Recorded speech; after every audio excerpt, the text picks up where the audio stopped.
There is a saying among the older species of the galaxy, passed down through 1,000 cautionary briefings and whispered in the mess halls of 100 fleets: never trust a quiet border. And nowhere in the charted galaxy was a border quieter than the one humanity kept. The third reconnaissance flotilla of the Vashtan Dominion did not believe in old sayings. They believed in numbers: 41 ships, full sensor suites, a war college's worth of doctrine on invasion, subjugation, and the swift administration of conquered worlds. They believed, above all, in the reports sitting in every captain's data slate, a report compiled by analysts who had never once set foot near human space and had built their entire assessment on secondhand rumors and old, thin data. The report said humanity was young, fractured, sentimental. It said their fleet doctrine was reactive rather than proactive, that their border worlds were lightly defended, farming communities more concerned with crop yields than combat readiness.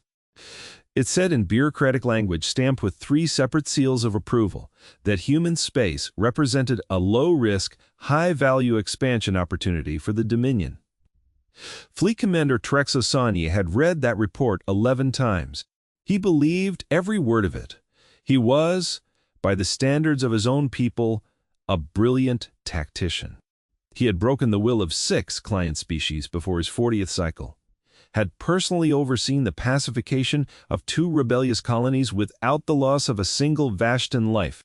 He wore his victories like a second skin, and he had never, not once, faced an enemy that refused to be predictable. Humanity was about to teach him what unpredictable really meant.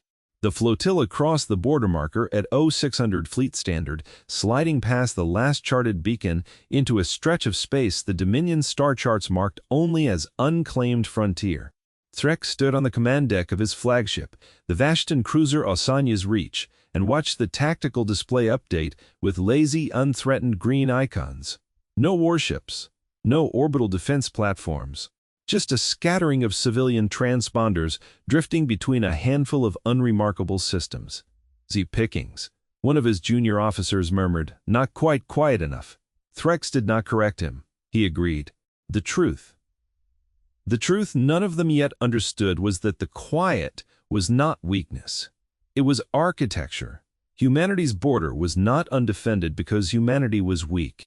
It was undefended because humanity had learned, at horrific cost, exactly what an actual invasion looked like and had spent 2 centuries making sure it would never look like a surprise again. That was the thing the Dominion's analysts had missed. They had measured what they could see: colony populations, registered warships, public infrastructure spending. They had never once considered that a species scarred badly enough might build its defenses, somewhere sensors couldn't easily find them, and staff its outer worlds with people who looked exactly like farmers, because in their own quiet, brutal way, they were. Colony 7, the frontier world, the Dominion flotilla was drifting toward, had a population of 11,000.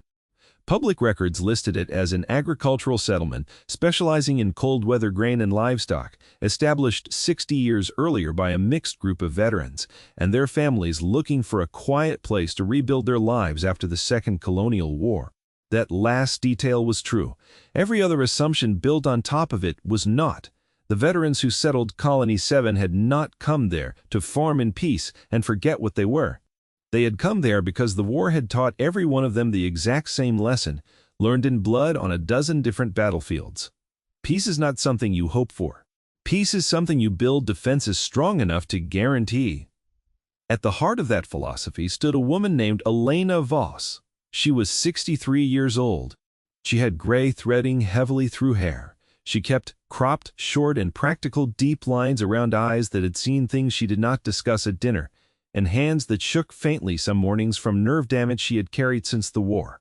To the 11,000 people of Colony 7, she was simply Elena, who ran the Seed Cooperative and organized the Harvest Festival and sat on the town council with an opinion on drainage ditches that nobody dared argue with.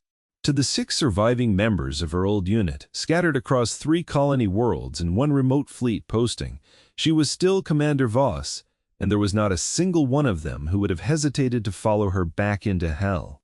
Elena had buried a husband in the Second Colonial War. She had buried a daughter too, though that wound sat somewhere deeper and quieter. Somewhere she visited alone on the anniversary, every year, and spoke to no one about for the other 364 days. She had not fought for glory. She had fought because an alien fleet had come to her home system, expecting easy conquest, exactly as this one now approached Colony 7. And by the time humanity's actual defenses arrived, half her original colony had already burned. She had sworn, standing in the ashes of that first war, that it would never happen again on her watch, not to anyone. Not while she still drew breath. So, when the sensor drones hidden 3 light minutes out from Colony 7 detected 41 unidentified ship signatures crossing into the system, Elena Voss did not panic. She finished her tea. Then, she walked out to the barn behind her modest farmhouse, opened a floor hatch disguised beneath 18 inches of packed dirt and straw, and climbed down into a command bunker that had been carved into the bedrock before the first crop had ever been planted above it. The world's perception of Colony 7 was a peaceful farming settlement, gentle and unthreatening, exactly the kind of soft target the Dominion's report had promised. That perception was about to be corrected in the most permanent way possible. Inside the bunker, lights flickered on, revealing consoles that had not seen full activation in 19 years. Elena settled into the command chair like it had never stopped being hers. Her hands, steady now, moved across controls with the unhurried certainty of someone who had trained for this moment for 2 decades and privately hoped every single day that she would never need to use it. She keyed the colony-wide channel. "This is Elena," she said, her voice calm, almost gentle, carrying through every home and barn and schoolhouse in Colony 7. "Everyone knows the drill. This is not a drill." There was no panic in the response that followed, no screaming, no chaos. Just the quiet, practiced sound of 11,000 people who had spent 19 years training for exactly this, moving calmly and quickly towards shelters that had been built into the hills long before the first proper house went up. Farmers left their fields without a backward glance. Teachers walked their students in orderly lines. A society perceived as weak and unthreatening revealed, in that single moment, the discipline of a people who had never actually forgotten what war cost. Thrax Asani watched his sensors paint a picture of gentle inactivity as his flotilla settled into high orbit above Colony 7. No fleet response, no orbital defense fire. Just a small, quiet world, doing exactly what small, quiet worlds were supposed to do when confronted with overwhelming force. He allowed himself a rare moment of satisfaction. "Send the standard opening transmission," he ordered. Demand for surrender, terms of occupation, the usual language. The message went out on every frequency the colony's public systems could receive. It was translated, more or less competently, into the regional human dialect, and it said, in essence, that the Vashtan Dominion claimed this system in the name of expansion, that resistance was pointless, and that the population had 1 hour to comply with occupation terms or face what the message called, with breathtaking lack of imagination, appropriate consequences. Down in her bunker, Elena listened to the translated message twice. Then she almost laughed.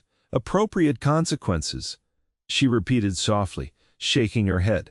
She had heard that exact phrase before, delivered by a different alien voice, in a different war, right before that fleet had discovered exactly how inappropriate the consequences of underestimating humanity could be. She opened a secure channel, not to the Vashtan fleet, but outward, past the colony, toward a relay buoy disguised as innocuous long-range agricultural equipment. The signal jumped 3 more relays, each one hidden in plain sight across seemingly unremarkable frontier infrastructure, until it reached its true destination, a listening post. And behind that listening post, a fleet that the Vashtan Dominion's analysts did not know existed, because humanity had made absolutely certain nobody outside its own borders ever would.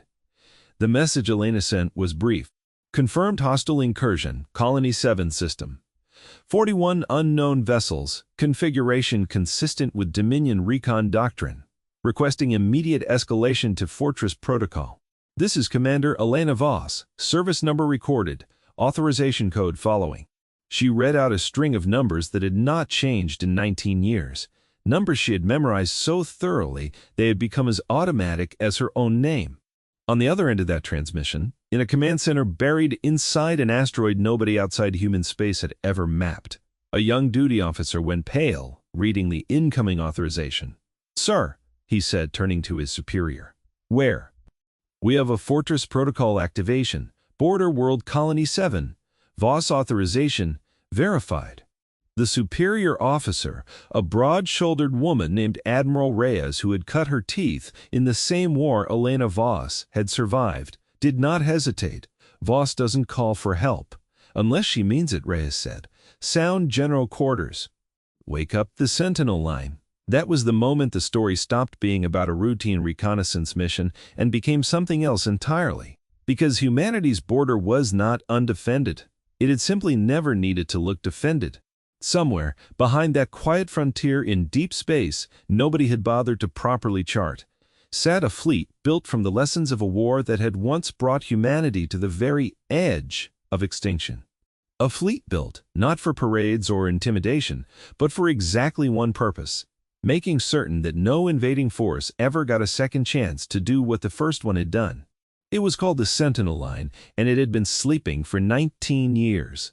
It was about to wake up furious. Back above Colony 7, the 1-hour deadline in the Vashtan ultimatum expired with no response from the surface. Threxasani felt the first faint prickle of irritation. Not concern, not yet. Simply the mild professional annoyance of a predator whose prey wasn't behaving according to the script. "Deploy a landing force," he ordered. "Nothing dramatic. Secure the primary settlement, establish an administrative presence, demonstrate the futility of resistance to the local population." 3 shuttles broke from the Vashtan carrier and descended toward the colony's main township, sleek and confident, escorted by a pair of light attack craft as a formality, more than a necessity.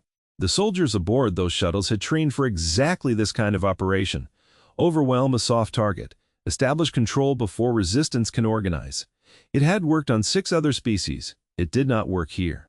The shuttles were still 4 kilometers out from the township when the ground beneath 3 separate hillsides folded open like something out of an engineering nightmare, revealing autonomous defense batteries that had sat silent and camouflaged since before most of the colony's children had been born. The first volley did not hit the shuttles. It was a warning. A precision strike that vaporized the air directly in front of the lead craft's flight path, close enough to rattle every soul aboard, far enough away to leave no doubt that the miss had been entirely deliberate.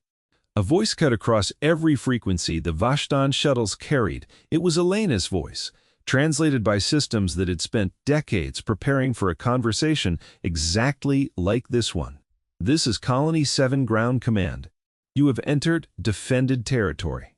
Turn back now, and this ends with nobody dying today. Continue your approach, and I promise you, it will not end that way." The lead pilot, a young Vashtan officer named Kel Dreth, who had never once in his career received a warning shot from a target his own briefing had described as pacified farmland, hesitated only a moment before radioing back up to the flagship for instructions. Trex's response, delivered with the flat, irritated confidence of a man still convinced he understood the shape of the war he was fighting, was simple: "Proceed with the landing." It is a bluff. It was not a bluff. The second volley did not miss. 2 of the 3 shuttles were torn apart in the air, debris scattering in slow arcs against Colony 7's pale morning sky. The third, badly damaged, spiraled down and crashed hard into an empty field 2 kilometers short of the township, its remaining crews stumbling out into smoke and wreckage alive, only because Elena's people had calculated the strike to disable, rather than annihilate. Up on the flagship, Threxasanias stared at his tactical display in something that was not yet fear, but was rapidly becoming its close cousin. "That was not a farming colony's automated turret grid," his weapons officer said quietly. "Sir, that targeting precision, that response time, that was military-grade defense infrastructure, buried, camouflaged, and it engaged us in under 4 seconds from detection." Threx said nothing for a long moment. Recall all remaining assets to standoff distance, he finally ordered. Begin full sensor sweep of the system. I want to know what else this quiet, harmless little colony has been hiding. The answer, unfortunately for him, arrived before his sensors could finish the sweep, because 70 light-minutes away, deep inside a stretch of unremarkable frontier space, the Sentinel line had already begun to move. There is a particular kind of silence that exists in the moments before an overwhelming response arrives. A silence that the Vashtan fleet mistook for victory, and Elena Voss recognized, with grim, weary familiarity, as the eye of a storm about to break properly.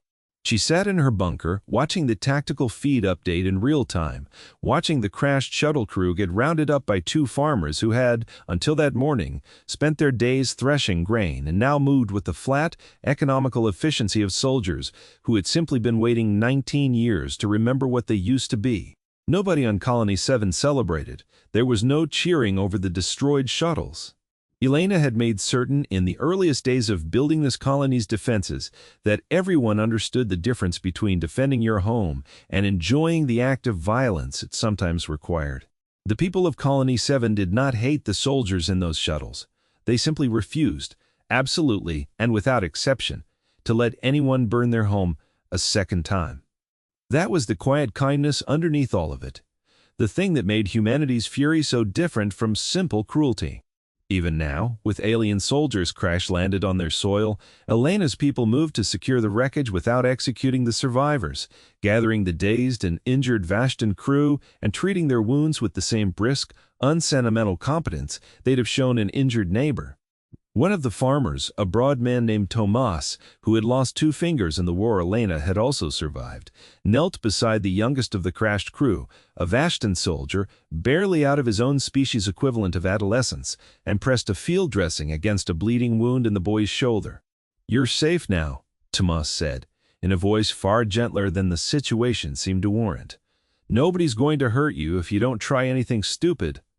The young Vashtan soldier, terrified and disoriented, stared up at him with wide eyes, clearly expecting execution, clearly having been told somewhere in his training that human resistance meant human savagery. He got kindness instead. It confused him more than the crash had. That contrast, mercy toward the defeated paired with utter uncompromising ferocity toward the aggressor, was the exact thing the Vashtan Dominion's intelligence report had failed to understand. Humanity did not fight because they enjoyed fighting.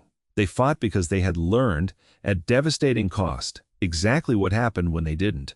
And once the fighting stopped, they remembered just as fiercely how to be decent. Prex Osinai did not know any of this. He knew only that his sensor sweep was returning readings that made no sense. Gravitational anomalies suggesting hidden mass concentrations scattered through supposedly empty stretches of the outer system. Anomalies his own analysts were now suggesting, with rising alarm, might be stealth-cloaked warships. "Sir," his sensor officer said, "we're reading approximately 60 distinct contacts converging on this system from multiple vectors. Their signatures are, sir, they weren't there 30 minutes ago. They were always there," Threx said slowly. The awful shape of the truth beginning to assemble itself in his mind. We just couldn't see them. He was, for the first time in his long and successful career, afraid. He was right to be. The Sentinel line arrived at Colony 7 41 minutes later, and its arrival did not look like a fleet at all. It looked, for one horrifying moment, like the empty space around the Vashtan flotilla had simply decided to stop being empty. Ships resolving out of cloak, in perfect, silent formation, weapons already tracking, every targeting lock acquired before a single Vashtan gunner could react. At the center of that formation sat the fleet carrier's Second Chance, flagship of the Sentinel line, and on its command deck stood Admiral Reyes, watching the Vashtan flotilla's tactical picture on her own display, with the tired, focused calm of a woman who had done this kind of work before and had hoped, every single day for 19 years, that she would never have to do it again. "This is Admiral Reyes, Sentinel Fleet, Human Sovereign Defense Force," she said, her transmission cutting across every channel the Vashtan flotilla monitored. "You have engaged a defended civilian settlement inside sovereign human territory. You have caused casualties among that settlement's defense force. You have, by every meaningful legal and moral standard both our species claim to recognize, committed an act of war. The Rex Asani, staring at 60 warships where his sensors had shown empty space just an hour before, tried to salvage something from the wreckage of his mission with the only tool he had left, the same arrogance that had gotten him here in the first place. This flotilla operates under the authority of the Vashtan Dominion, he transmitted back, forcing steel into his voice. Any aggression against Dominion forces will be regarded as an act of war against the Dominion itself, and will be met with the full response such an act demands. There was a pause on the human side of the channel. Not fear. Something closer to weary disbelief. Then Elena Voss's voice, cut in, patched through from the colony bunker to the fleet channel, calm and quiet, and absolutely chillingly certain. You crossed into our space, she said. You threatened a colony full of families. You opened fire on children's schools, disguised as agricultural buildings, because you assumed we would be too weak to have anything worth hiding. You murdered 2 shuttle crews worth of your own soldiers by ordering them into a fight you didn't understand. And now you want to talk to us about the full response your empire demands. She let that hang in the silence for exactly as long as it needed to. Watch me, she said. Admiral Reyes did not wait for an answer. Weapons free, she ordered. Precision strikes only. Disable. Don't annihilate. I want survivors. I want this fleet going home to tell everyone exactly what they saw here. That single order captured everything about how humanity fought this war and every war before it. Not with the bloodthirsty savagery the Dominion's propaganda had predicted, but with terrifying, surgical restraint. Restraint that was somehow more frightening than blind rage would have been, because it proves beyond doubt that this species could have annihilated them completely and had chosen deliberately not to. The battle that followed lasted 11 minutes. It felt, to every surviving Vashtan officer aboard that flotilla, like 11 hours. The Sentinel Line's ships moved with a coordination that Threx's tactical training had never prepared him to counter. Weapons, batteries locking onto engine sections and weapon emplacements with an accuracy that felt less like combat and more like a scalpel taking apart a body one organ at a time. Ship after Vashtan's ship went dark, engines crippled, weapons disabled, hulls scarred, but hulls crucially, largely intact. Threx watched his flotilla, 41 ships strong an hour ago, reduced to a scattering of drifting powerless wrecks, watched escape pods launching from vessels his own crews had abandoned, rather than continue a fight that had never, even for 1 second, been a fight at all. His own flagship took the final hit precisely where the human gunnery officer intended, a strike that tore through the Osania's Reach's main engine cluster and left the ship dead in space, weapons offline, life support flickering, but holding. Silence fell across the command deck. Alarms wailed somewhere below decks. And through the forward viewport, Threx Osania watched 60 human warships hold position around his broken fleet, weapons still trained, patient, unhurried, utterly untroubled by the fact that they had just dismantled an invasion force in less time than it took most captains to finish a proper meal. A single shuttle detached from the human carrier, Second Chance, and crossed the distance to the Osania's Reach. Admiral Reyes came aboard herself, flanked by 4 armed Marines, who did not need to look intimidating because the ship around them had already made the point better than any show of force could. Prex met her on his own bridge, standing amid sparking consoles and the smell of scorched insulation, doing his best to project the dignity of a commander rather than the reality of a man whose entire understanding of this war had just been demolished in 11 minutes. Fleet Commander, Reyes said, not unkindly, you crossed into human space believing it was undefended. It has never been undefended.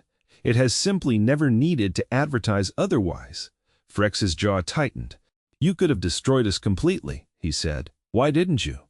Reyes considered the question for a long moment, and, when she answered, there was something almost gentle in her voice, the particular gentleness of someone who had buried enough people to understand exactly what unnecessary death actually cost.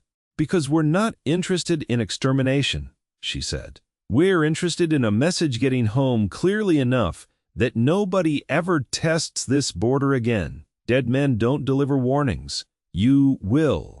She turned to leave, then paused, looking back at him with something that was not quite pity and not quite contempt, but sat somewhere uncomfortably close to both.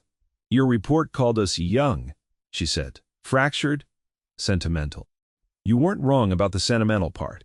We buried enough of our own people learning this lesson that we decided collectively as a species that it would never happen to us again. Every colony you thought looked soft is exactly as hard as this one. Every quiet border you cross into is watched by something you cannot see until it decides to be seen. We built an entire civilization around one rule, and you are going to be the ones who carry it home." "What rule?" Threx asked quietly. "We forgive almost anything," Rhea said. "We forget nothing. And we do not get invaded twice." She left him standing on his own broken bridge, surrounded by the wreckage of an assumption that had cost his people 41 ships and would soon cost his dominion far more than that. The Vashtan survivors were not slaughtered. That was perhaps the most disorienting part of the entire encounter for the young officer named Keldroth. And for every other Vashtan crew member who lived through that day. They had been raised on stories, quiet, institutional stories, about what happened to fleets that crossed into hostile human space. Annihilation. Total loss. No survivors, no mercy, no negotiation.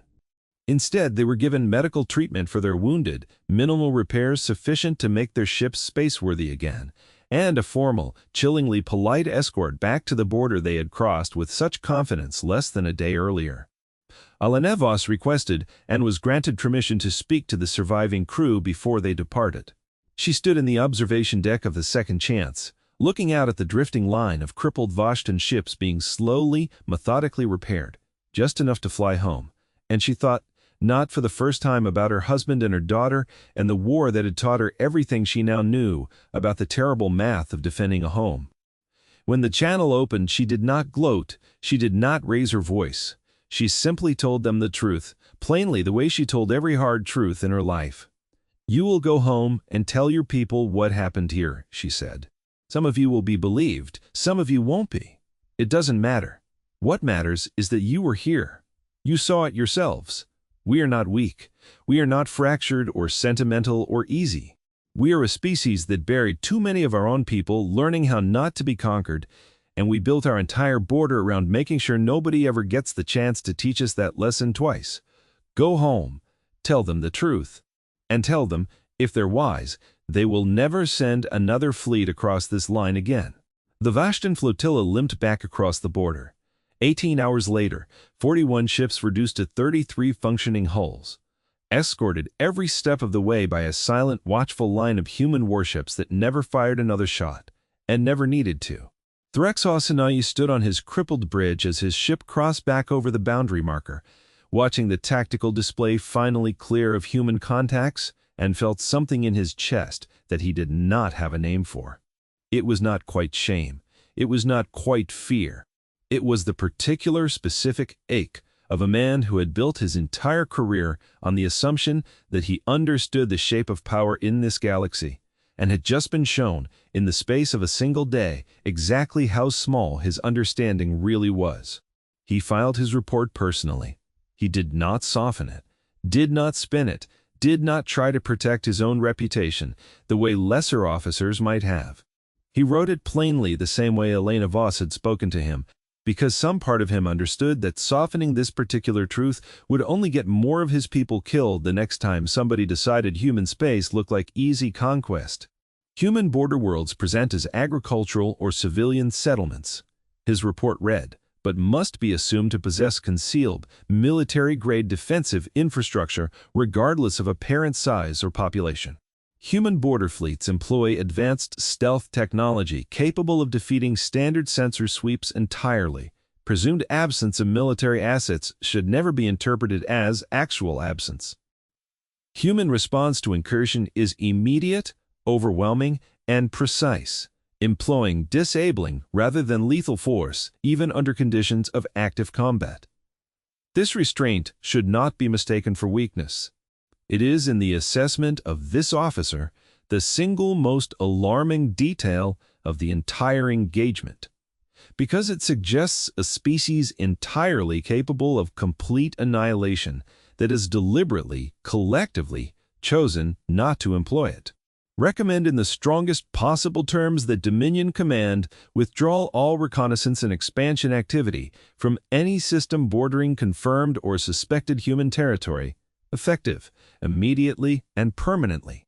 The report reached Dominion High Command 4 weeks later.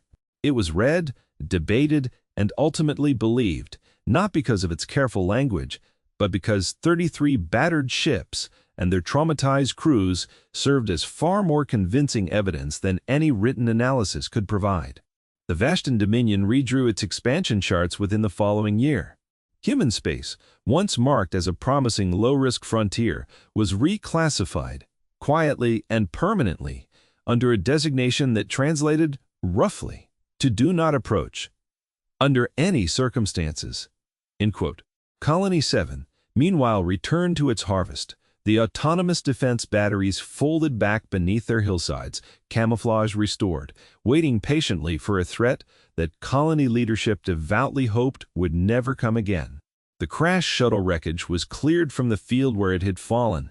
The ground tilled and replanted the following spring, life continuing with the same stubborn, quiet resilience that had defined this colony since its founding. Elena Voss went back to running the seed cooperative and arguing about drainage ditches at council meetings, and if anyone in the township noticed that she seemed a little more tired than usual in the weeks that followed, nobody mentioned it. They understood, in the way that only people who had lived through something like this together could understand, that some weights were carried quietly, and that quiet carrying was its own kind of strength. On the anniversary of her daughter's death, some months later, Elena walked out to the small memorial garden at the edge of the colony, where names of the lost from the Second Colonial War were carved into simple standing stones, weathered now by 2 decades of frontier wind and rain. She knelt there for a long while, saying nothing out loud, the way she did every year. But this year, for the first time since the war that had taken everything from her, she found herself thinking not just about what had been lost, but about what had been protected because of that loss. 11,000 people who woke up the next morning to tend their fields and teach their children and argue about drainage ditches, entirely unaware, most of them, how close they had come to a very different kind of morning. That, she thought, kneeling in the quiet garden with the wind moving gently through the memorial stones, was the entire point. Not vengeance, not glory, just this. Ordinary people getting to keep their ordinary lives protected by something, most of them would never fully understand and would never need to. She stood, brushed the dirt from her knees, and walked back toward the township, back toward the seed cooperative and the council meeting and the 1,000 small, unremarkable tasks that made up the actual substance of the peace she had spent her whole life defending. What of the encounter spread slowly through the wider galaxy, the way these things always did, distorted and exaggerated with each retelling, until the story of the quiet human border that swallowed an entire invading fleet without losing a single defender became something closer to legend than history. Other species, cautious ones, revised their own charts. Ambitious ones dismissed the story as propaganda, right up until a few of them decided to test the theory themselves and discovered, at considerable cost, that the legend had been, if anything, understated. The Vashtan Dominion never sent another fleet across that border. Not out of newfound respect, not entirely, but out of the far more practical fear of a species that had proven itself capable of overwhelming force and had chosen, every single time, to hold most of that force back. There was something deeply unsettling about an enemy who could destroy you completely, and simply declined to, again and again, out of what could only be described as principle. It suggested a depth of control and a depth of resolve that no amount of military analysis could fully account for. Humanity did not go looking for that reputation. It never fought for glory, never expanded for conquest, never postured or performed for an audience of watching species. It simply defended what it had built, as fiercely and as precisely as the lessons of its own bloody history demanded, and let the rest of the galaxy draw whatever conclusions it wanted from the results. That was, in the end, the quiet truth sitting underneath the entire story. Humanity had learned, at unbearable cost, exactly what it meant to lose everything, to an enemy who assumed weakness where there was none. And having learned that lesson once, in blood and grief and the kind of loss that never fully heals, they had built an entire civilization determined never to learn it again. They forgave almost anything. They forgot nothing. And they never ever got invaded twice. If this story hit you the way it hit me writing it, go ahead and leave a like and drop a comment letting me know what part stuck with you most. Was it Elena's calm before the storm, the moment the sentinel line decloaked, or that final warning she gave the Vashtan crew before sending them home? I read every comment, and I love hearing which moments land hardest. If you want more stories like this one, tales of quiet strength, hidden power, and humanity being the last species anyone should ever underestimate, go ahead and subscribe and ring that notification bell so you don't miss the next one. Tach! Thanks for watching. Until next time, keep your eyes on the stars and never mistake the quiet ones for the weak ones.